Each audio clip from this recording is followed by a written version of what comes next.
Pues ahí está, ¿eh? Estamos igual que en semanas anteriores. Y me gustaría matizarlo, ¿eh? Me gustaría matizar esto de vigilar niveles. ¿Por qué digo vigilar niveles y no digo, por ejemplo, cerrar posiciones? Porque sería muy normal. Sería muy normal decir cerramos posiciones. Yo siempre digo ajustar stops. Más que cerrar posiciones, ajustar stops. Y me gustaría explicar el por qué. ¿De acuerdo? Va a ser una explicación rápida. Aquí tenemos el mercado. Un momentito. Ahora no lo estáis viendo. Aquí tenemos el mercado como está. Perdimos el nivel bastante clave, lo hemos recuperado bastante rápido, pero no estamos fuera de peligro todavía. Pero quiero explicar y matizar el por qué digo vigilar niveles y no digo cerrar posiciones. Porque no es lo mismo haber entrado aquí en esta caída, por ejemplo, que aquí tendríamos que cerrar niveles, estamos perdiendo dinero, no tiene sentido, no tenemos una confirmación de que el mercado esté bien, pues entonces hay que cerrarlo. Pero a lo mejor si lo hemos abierto aquí, en abril del 2025, con la caída, pues no tiene mucho sentido cerrar niveles aquí cuando a lo mejor la corrección va a ser una corrección de Fibonacci. O si hemos abierto posiciones, pues en el COVID, por ejemplo, vamos a verlo a largo plazo, si hemos abierto, bueno, ya no digo en el 2008, en el COVID, todo lo que hemos abierto en el COVID, no tendría sentido cerrarlo por un pequeño techo así. Hemos aguantado la corrección del 2022, ¿qué sentido tendría aguantar una corrección que todavía no ha llegado ni al 10%, como veremos ahora? Eh, por eso me gustaría matizarlo, porque ha habido gente que me ha preguntado ¿por qué no cerramos niveles? Es que depende de cómo estemos cada uno. Eso es muy importante, depende de dónde hayamos entrado. Como digo, si has entrado al mercado aquí, lo lógico es haberlo cerrado. Estoy en pérdidas, he perdido soportes, no tiene lógica aguantar estas posibles caídas. A no ser que hagas DCA. El que haga DCA y entre cada mes o cada 15 días con X dinero, aquí no hay que hacer nada. Incluso se podría plantear, a lo mejor si llegamos a 6.200, 6.100 y aportaciones extras. Una caída de un 10%, por ejemplo, sería una aportación extra en un DCA avanzado. Pero bueno, lo que quería decir era eso, hay que matizar que yo digo vigilar niveles porque, claro, cada uno sabe sus niveles. No es lo mismo, como digo, haber entrado por aquí, por ejemplo, haber entrado a mitad, pues la rotura, ¿no? La rotura de máximos, que mucha gente entra ahí, es totalmente viable y totalmente lógico. Pues aquí a lo mejor también tendríamos que estar pues cerrando y esperar a ver qué pasa y quizá pues esperar a la siguiente ruptura, si esa es tu tipo de estrategia. Y el que haya comprado una caída como la del 2025, que yo en su día lo avisé, que esto era momento para comprar, había mucho pánico, estaba todo muy negativo y era buen momento para comprar, pues el que haya entrado aquí no tiene sentido cerrar posiciones aquí. ¿Por qué? Porque aquí lo único que nos está diciendo el mercado es que este impulso se acabó, eso está claro, este impulso se ha acabado, ha hecho un techo bastante largo y se ha acabado. Pero no quiere decir que tenga que corregir o que tenga que corregir bruscamente. ¿Que va a corregir lateralmente? Pues podría ser, podría ser pues que se tirara un año simplemente haciendo el tonto entre los 6.300 y los 7.000. Y ya está, y eso es una corrección en tiempo. El nivel se va ajustando, los earnings de las empresas siguen creciendo, aunque sea solo por inflación, siguen creciendo, y el nivel pues se va ajustando, ¿de acuerdo? Entonces los EPS no son tan grandes y correcciones pues tiene que haber siempre. A veces son en precio, a veces son en tiempo. Como digo, este impulso se acabó, está clarísimo, y cada uno tiene que vigilar sus niveles. El que haya entrado aquí cerrar, el que haya entrado aquí seguramente también, el que haya entrado aquí, yo personalmente no cerraría hasta que no perdiera pues estos niveles de FIBO, incluso bastante menos. De hecho, yo no voy a cerrar mis posiciones por esto. Somos inversores, o por lo menos el que me siga sabe que soy un inversor de largo plazo, aunque sea analista técnico.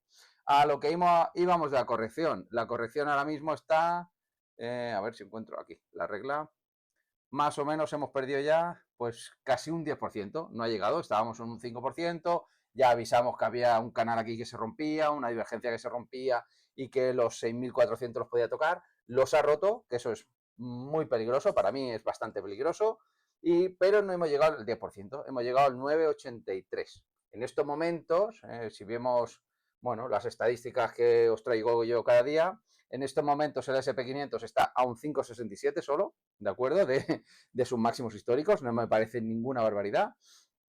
Y el Nasdaq a un 8, ¿de acuerdo? Hoy ha subido un poquito, ayer el Nasdaq también, bueno, espero que esté actualizado esto, el mercado ya ha cerrado en principio, esto debería estar actualizado. A ver, sí, no cambia nada.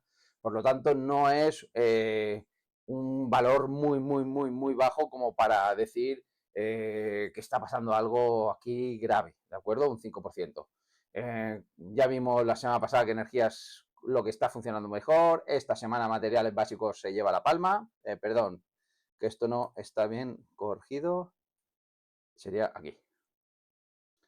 Un momentito, que es que lo tenía desde hace 2 semanas. Y era una semana solo. Vale. Pues no, es el tecnológico, ¿eh? La energía es el peor, la caída de las noticias del posible fin de la guerra, bueno, está pasando factura al petróleo y esto pues ha hecho que el sector energético esta semana esté funcionando mal. Pero en principio aquí no hay nada todavía demasiado grave, ¿eh? Como, no sé si lo traigo por aquí. Sí, esto. Esto son lo que hacen las noticias, ¿eh? El Pezeskian, o como se pronuncie, disculpen que no lo sepa seguramente, apunta o anuncia que el final de la guerra podría ser posible. Y entonces el SP506 para y bueno, el bono a 10 años cae y el crudo, el petróleo, también cae bruscamente. Y el SP506 para. Esto fue momentáneo, esto fue hace un par de días, ayer o antes de ayer. Pero bueno, para que veáis que las noticias hacen mover la bolsa al corto plazo, pero no en el largo plazo. Sí que pueden ser detonantes para caídas o alzas, pero no es algo que tengamos que tener muy en cuenta, porque si no tendríamos que estar expuestos al mercado todos los días y eso es un poco angustiante. Cuando además, bueno, la semana pasada yo os lo traje, ¿no? Las caídas que son lentas, no suelen ser, era una estadística Blue Kurkit, miradla. Hoy os he traído algo parecido, es de Ryan Detrich, y esto nos anuncia en los mercados bajistas cuánto tardaron en caer de un 5%. Ya vimos la semana pasada que habían sido 35 días o 36 días lo que había tardado en caer un 5% el mercado, y, o sea, caer desde su máximo hasta un 5%, que más o menos por aquí, había tardado eso unos 35 días, unas 7 semanas aproximadamente, y, eh, y os enseñé, bueno, todos los años, todas las caídas que había habido de 5%, cuánto habían tardado, y las peligrosas eran las que habían tardado poco. Pues aquí nos trae Ryan Detrich, perdón, que no me salía su nombre ahora, y seguro que lo pone por aquí, sigue aquí, Ryan Detrich, nos trae qué es lo que pasó en los mercados bajistas, en aquellos mercados que consideran los americanos que es un mercado bajista, que es un 20% de caída. Todos los mercados que han caído más de un 20% de caída, ¿cuántos días han tardado en caer ese 5%? Y como veis, son bastante pequeños todos, 20, 24 el máximo, 21, en el 2020 fueron 4 días solamente, en el 80 fueron solo 6 días, o sea, normalmente las caídas que van a ser bruscas y prolongadas se producen rápido al principio. Hay un cambio brusco rápido y eso pues, le cuesta recuperar. Esta vez, pues han sido 35, 34, ahora no recuerdo muy bien, días, la cosa cambia. Ya os lo traje la semana pasada, miradlo, que lo tenéis allí, no la he buscado esta semana porque volveros a traer lo mismo. Y después otra muy interesante que nos traen, a ver si lo puedo ampliar un poquito, vale, que nos trae también Ryan Detrich, creo que es, sí, sabía que era de Carson, pero no sabía si era de él o era de otra persona. Nos trae que desde la Segunda Guerra Mundial el mercado ha caído un 5% 105 veces, ¿de acuerdo? De estas 105 veces, el 24% se han convertido en una corrección. En una corrección es algo que cae entre un 5 o entre un 10 y un 20%. Eso es una corrección. Y en mercado bajista solo el 12%. El resto de veces, el 63% restante de las 105 veces, o sea, unas 65 veces, a lo mejor 67, no ha pasado nada. O sea, no ha pasado ahí, entre un 5 y un 10% y se acabó. Y ahí se ha acabado.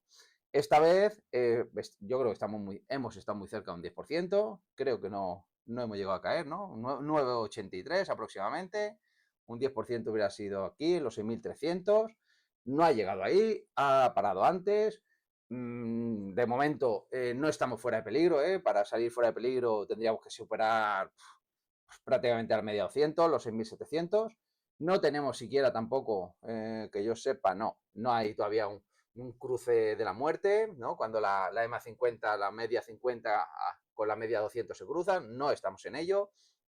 Por lo tanto, ¿Estamos en peligro? Sí, ya dijimos que todo lo que pasaba o perdía la media 200 era un periodo negativo del mercado. Estamos en un periodo negativo del mercado. Pero eso no quiere decir que esto sea que tenga que ir mucho más allá, que tenga que ser muy malo. Para mí ajustar niveles, sobre todo en valores individuales, era coherente en semanas anteriores. Esta semana también, por supuesto, hemos perdido niveles. Esto simplemente puede ser el rebote del gato muerto, ¿no? Que rebota para llegar al primer soporte o a la primera resistencia y vuelve a caer, ya lo veremos, no lo sabremos todavía, pero lo que quiero decir es que no puede cundir el pánico todavía, ¿eh? Y eso es lo que vamos a ver ahora, ¿eh? Cómo está el mercado, cómo está el pánico en el mercado, cómo está el sentimiento de mercado. Dicho todo esto, pues bueno, vemos que el Fear and Greed, voy a actualizar por si acaso, porque me he puesto a buscar cosas a las 9:30 y todavía el mercado no había caído, no había cerrado, perdón, y ahora ya son casi las 11. Bueno, el Fear and Greed en 15 ha estado en valores más pequeños estos días atrás, me parece que lo podemos ver aquí. Bueno, lo peor ha sido un 14, ¿de acuerdo? Un 14. Entre un 14 y un 15 es como ha estado el mercado, no es una cosa muy agresiva, yo lo he llegado a ver en 5, 6 y en 1 y en 2, juraría. Eso sí que me parecía más grave, todo lo que pasa de 10 para mí son casi oportunidades de compra, no es el momento, está claro, puede darnos otro susto, pero lo importante es que estamos muy cerca de eso. Entonces, como estamos muy cerca de eso, si volvemos a perder zonas importantes, pues caerá rápido. Y eso es lo que permitirá que no hayan caídas tan bruscas. Las caídas malas son, pues sí, las que, como hemos visto, las que empiezan bruscamente, pero se relajan, no hay miedo, todo eso, ¿de acuerdo? Eso no sé si lo podríamos ver a lo mejor aquí, en el 2022, a inicios del 22. ¿Cómo estaba el sentimiento? Bueno, los sentimientos a inicios del 22, bueno, pues estaban más o menos todos neutrales. Por ejemplo, la WWE pues estaba 32, 33, 36 al principio. La encuesta de Naim está a 74, 89, sí que hay un 53, 56, pero son valores que están hasta un poco altos. No son valores bastante neutrales y al haber neutralidad en el sentimiento, pues permite que hayan esas caídas, porque hay gente que todavía duda. Cuando hay mucho miedo, nadie duda. Todo el mundo vende, se acabó y a partir de ahí ya no puede caer más, porque todo el que estaba asustado se ha salido del mercado. Y entonces es mucho más complicado que caiga más el mercado y es mucho más sencillo que se creen suelos. No estamos en ese punto, para nada. Me acabo de pensar que os voy a enseñar otra estadística. Dejadme que la prepare, que no os la suelo enseñar. La tengo por aquí. Vale. Vale. La voy a dejar aquí para verla, para acordarme. Y ahora os la enseño. Cuando acabe todo esto es sobre amplitud del mercado. Vale, el Free and Green, como habéis visto, está bastante bajo, pero no está en pánico extremo. La WWE, pues bueno, está más o menos como semanas anteriores. Empieza a haber pánico, 50, como hemos visto aquí en el 22, pues era raro haber. Bueno, mira, en febrero sí que había un 53, pero bueno, 43, 35, 45, 35, 37, estos son los negativos, ¿de acuerdo? O sea, no había sentimientos muy negativos. En el 25, pues mira, 60, el 60 en febrero del 2025, que fue cuando hubo un sustito, ¿no? Hasta abril, estamos en 60, 57, 59, 61, o sea, no son valores extremos, pero son valores altos. E interesa que esté así y el mercado, si nos da otro susto, pues subirá mucho más rápido. Y lo que digo, contra más fuerte esté el sentimiento negativo, más fácil será crear un suelo. La encuesta Naim, bueno, pues está en 68-36, no cambia mucho de la semana pasada. 68-52, 68-36. No apunta esto, después lo apunto, no hay problema. Me lo voy a dejar aquí para acordarme, apuntarlo después. Como vemos, la encuesta Naim no ha cambiado mucho, está todavía a niveles razonables. Ya vimos la semana pasada estadísticas sobre esto, ¿no? Sobre qué pasaba cuando bajaba de 65, ¿no? Cuando bajaba de 65 por primera vez, que pasó hace 2 semanas, qué es lo que ocurría. Y a largo plazo, a un año vista, pues no era malo, ¿de acuerdo? Vamos a ver el VIX. El VIX, bueno, cerró por encima de 30 durante 2 días seguidos, ¿de acuerdo? Estos, ¿de acuerdo? Estos de aquí, que son... Es el día 27 de marzo, llegó a 31 y el día 30 de marzo llegó a 31,52 también. O sea, son valores, y bueno, el cierre 31,05 y 30,61. Son valores importantes ya, son valores altos. Siempre digo que la zona, bueno, confortable, muy tranquila, es por debajo de 19, que la media entre 20 y 25 es un poco volátil la cosa, pero bueno, se puede llevar. Entre 25 y 30 es una zona muy peligrosa, pero a partir de 30, aunque sí que es verdad que hay mucha volatilidad, ya se juntan muchas cosas para que haya días buenos. Ya dijimos, no sé si la semana pasada o la anterior, comentábamos que el mercado, los días buenos venían, o los mejores días del año normalmente venían después de días muy malos, ¿de acuerdo? Y bueno, esto es lo que estamos viendo estos días. El mercado baja un 2, después sube un 2, vuelve a caer un 2, pero se recupera. Eso es lo que estamos viendo estos días. Entonces, no es algo que nos tenga que preocupar porque es algo normal. Y es algo de, normalmente también, de llegar a niveles. Llegar a niveles importantes, la volatilidad se dispara, hay muchos que ya empiezan a apostar por el bajismo, por ser bajista, y otros que apuestan porque el soporte se aguantará. Entonces hay movimiento, es normal. ¿Qué os quería traer sobre el VIX? Pues aquí Charlie Vilello nos trae una estadística a un año vista, bueno, a un año vista, 2 años vista, 3 años vista, ¿de acuerdo? Cuando el VIX está por debajo de 20, pues el mercado pues tiende a moverse un 13%, ¿de acuerdo? Cuando está entre un 20 y un 30 es el peor, que está en un 8. Cuando está en 30 y entre un 30 y un 40, estamos hablando de rentabilidades. Estos son rentabilidades positivas, ¿de acuerdo? Positivas, o sea, un año vista, cuando el mercado toca esos niveles, positivo un 21%. Entre el 40 y el 50, un 35%, y más del 50, un 33%. O sea, cuando veáis un VIX por encima de 50, en vez de asustaros y pensar que, uy, hay que salir del mercado, hay que pensar en qué es lo que compro. Esto es lo que nos está diciendo esta estadística. O sea, es que es brutal. O sea, 5 años vista, los niveles VIX altos son los que mejores rentabilidades traen. Como vemos, la de menor de 20, que es la normal, la tranquila, a 5 años vista, pues es la tercera mejor, que está bien. Y entre 20 y 30 es la peor, es la que siempre considero yo que es la peor, porque pueden pasar todavía muchas cosas. Es un momento de mucha volatilidad, que el mercado no se decide. Entonces, pues trae rentabilidades peores. A 5 años vista solo un 50%. Por encima de 30 ya empezamos a tener ya datos de decir, toco 30 y no lo vuelvo a tocar en bastante tiempo. Entonces, está bastante bien. Pero como vemos, por debajo de 20 y por encima de 40 son los mejores momentos para intentar estar en el mercado a largo plazo. ¿De acuerdo? Esto es, nos lo trae, como digo, Charlie Vilello. Otra estadística del VIX, bueno, no la he cerrado, es esta, ¿de acuerdo? La primera vez que cierra por encima de 30 en más de 10 meses. ¿Qué ocurre? Pues a un año vista, es lo que me interesa a mí. Bueno, como veis hay mucho verde, cerrar por encima de 30, a corto plazo, en 2 días, el 90% de los días ha sido positivo, en 3 días el 80% de los días ha sido positivo, pero lo que me interesa a mí, a largo plazo, a un año vista, el 70% de los días, cuando el VIX cierra por encima de 30, es positivo. Y además con una rentabilidad media de un 11%, que es mejor que la media del mercado. Es importante, pues, saber esto.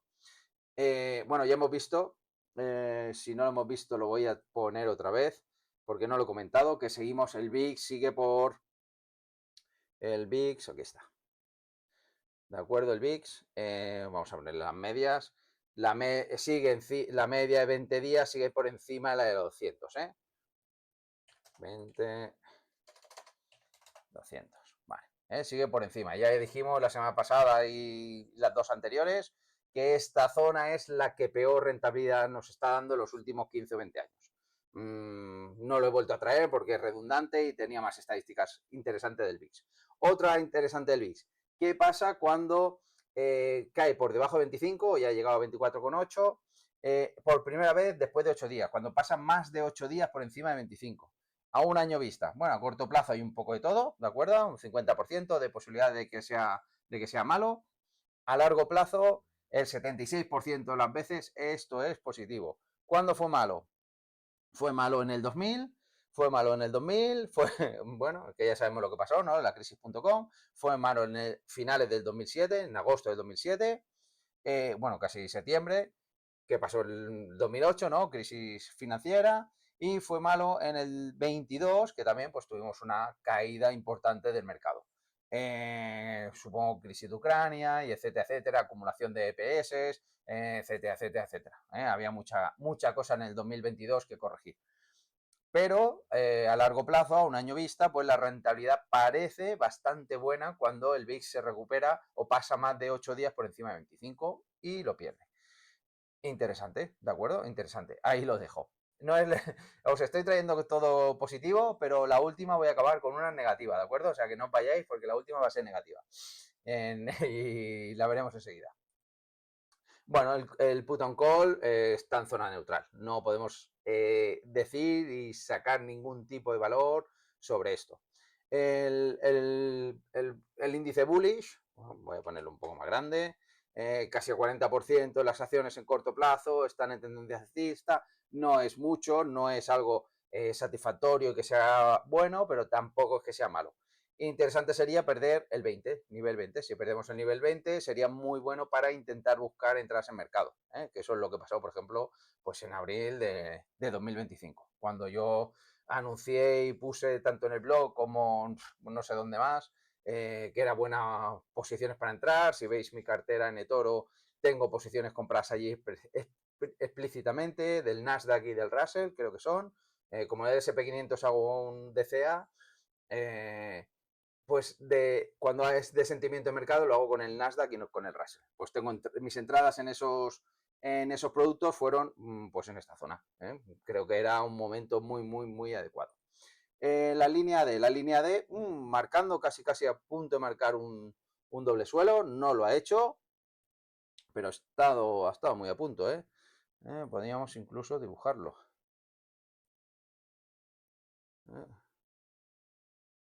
Bueno, he puesto una línea. Aquí la tenemos. Está ahí, está haciendo una especie de suelo. El impulso bajista está a punto de acabar, no ha acabado porque no ha pasado de 20, pero está a punto de acabar. Ya sabéis que para los cortoplacistas, pues superar el nivel 20 podría ser un momento de entrada, superar el nivel 20, romper un suelo, todo esto podría ser bastante interesante. No sé cómo está, un momentito. El SP500, pues aquí quizá, a ver, estocástico. No, iba a decir, a lo mejor podríamos tener incluso una divergencia, pero no es el caso. Iba a decir, si superamos en 1600 divergencia, pero no tenemos divergencia. El MAC baja, los indicadores bajan, no hay divergencia, así que no hay nada. Pero sí que es verdad que el Laden sí que nos podría marcar aquí un pequeño suelo y sería interesante romperlo y que esto subiera de 20. Podría ser un momento interesante de entrada, pues quizá con un stop por aquí abajo. Si funciona en el largo plazo, bien, y si no funciona en el largo plazo y vuelve a caer, pues la pérdida es pequeñita. Vamos a ver, el Equal Index está más o menos igual. Pues tenemos prácticamente lo mismo, Tenemos aquí una especie de suelo. Aquí sí que sería pues divergente porque el segundo suelo está más abajo, pero a punto, bueno, superando ya. Es interesante que superemos el máximo anterior. No es relevante, ya hemos visto que no hay divergencias, no es fuerte la señal, pero ahí está, ¿de acuerdo? Ahí está. Y la última que os quería enseñar sobre sentimiento de mercado, bueno, esto también, ¿de acuerdo? Es una estadística Market Stats que ahora os enseñaré, es esto. Los nuevos máximos y mínimos, en el NYSE. ¿Cómo funcionan los máximos y mínimos en el NYSE?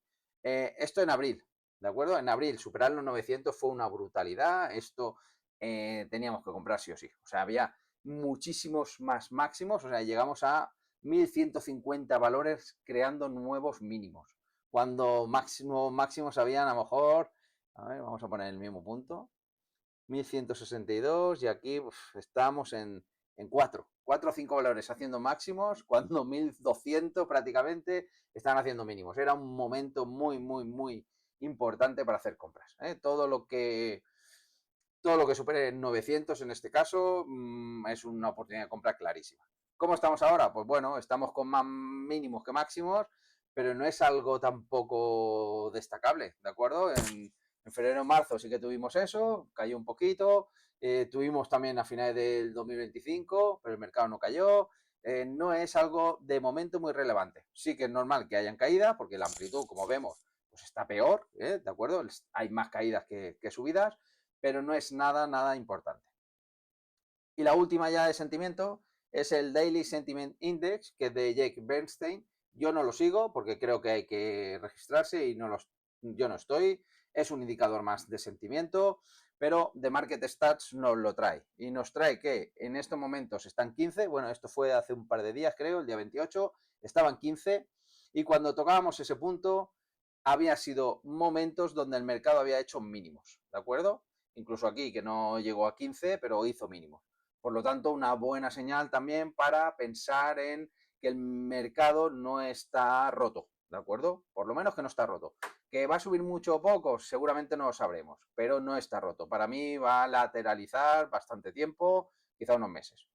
Y ya para acabar, lo último que os traigo, que es lo que os traía de negativo, es de Ryan Detrich, como veis, y es que entramos en el segundo trimestre del segundo año del ciclo electoral, ¿de acuerdo? Año 2, trimestre 2, y como veis, dentro del ciclo electoral presidencial es el peor de todos. De acuerdo, solo hay dos negativos, el primero y este. Lo interesante, bueno, pues que el trimestre que viene tampoco parece muy bueno, como este trimestre que hemos vivido, no es de los mejores, pero los siguientes fines de año y principio del tercer año normalmente son bastante buenos. Así que, bueno, ahora hay malas noticias, nos esperan, parece ser, 3 meses más de bastante negatividad, pero como habéis visto en todas las estadísticas, no son de todo malas. De aquí a un año vista, pues pinta bien, ¿de acuerdo? Pinta bien y no podemos estar pues saliendo del mercado y estar en pánico cuando la cosa está interesante. Como digo, los niveles, los de cada uno, los que vengan de muy atrás, pues hay que mantener sin problemas y los que no, los que hayan entrado al mercado hacía poco, pues sí, esos sí que tienen que salir y esperar oportunidades mejores o momentos mejores para poder hacer una entrada. Y ya está, hasta aquí el vídeo de hoy. Muchas gracias y nos vemos la próxima semana. Hasta luego.